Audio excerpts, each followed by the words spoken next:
Nah, jadi yang saya mau sampaikan di sini, sejak hari pertama, detik pertama, pemerintah beserta warga itu sudah sama-sama berjuang keras mengevakuasi warga dan gimana caranya ini segera pulih. Itu yang pertama. Kemudian yang kedua, masih ada pihak-pihak yang terus saja membahas status bencana nasional. Ya, jadi tolong yang seperti ini, kita harus kompak bernegara. Peran Anda luar biasa media. Bangkitkan moral masyarakat, bangkitkan kami yang bekerja, bukan kami, anggota kami.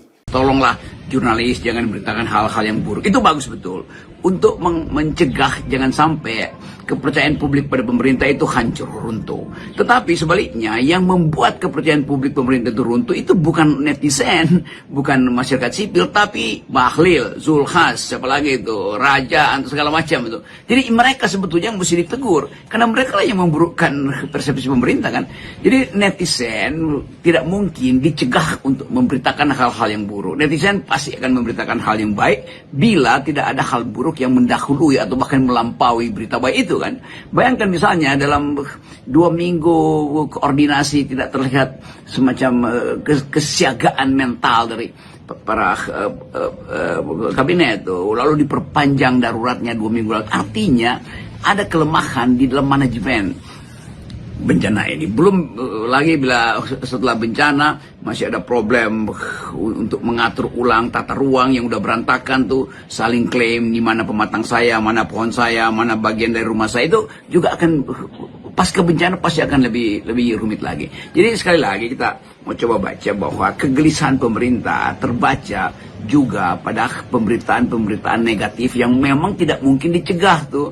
Jurnalis mungkin bisa diminta untuk oke, jangan terlalu dramatis. Iya, tetapi mata netizen itu jauh lebih panjang dan lebih dalam dan lebih lebar daripada mata jurnalis. Itu saya kira yang mesti diperhatikan, bahwa pemerintah mengumpankan dirinya sendiri untuk di-watch secara negatif oleh netizen. Jadi betul bahwa kita ingin supaya ada semacam kesepakatan untuk menyelesaikan dulu problem-problem teknis di lapangan, tetapi problem-problem etis justru dihasilkan oleh para pembantu presiden. Dan yang paling efektif sebetulnya ditunggu oleh publik adalah siapa yang akan in charge dalam soal-soal semacam ini.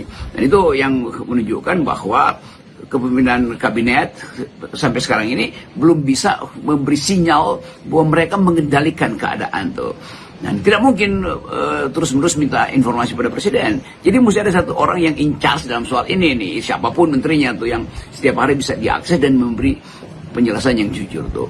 Apapun kita membutuhkan orang yang mampu untuk menerangkan secara maksimal apa yang kita butuhkan sebetulnya, apa yang bisa diharapkan dari pemerintah. Nah, semua itu belum terlihat. Jadi tetap kita masih meminta kejelasan atau sebut aja keteraturan informasi yang dihasilkan melalui diskursus yang tertata di kabinet.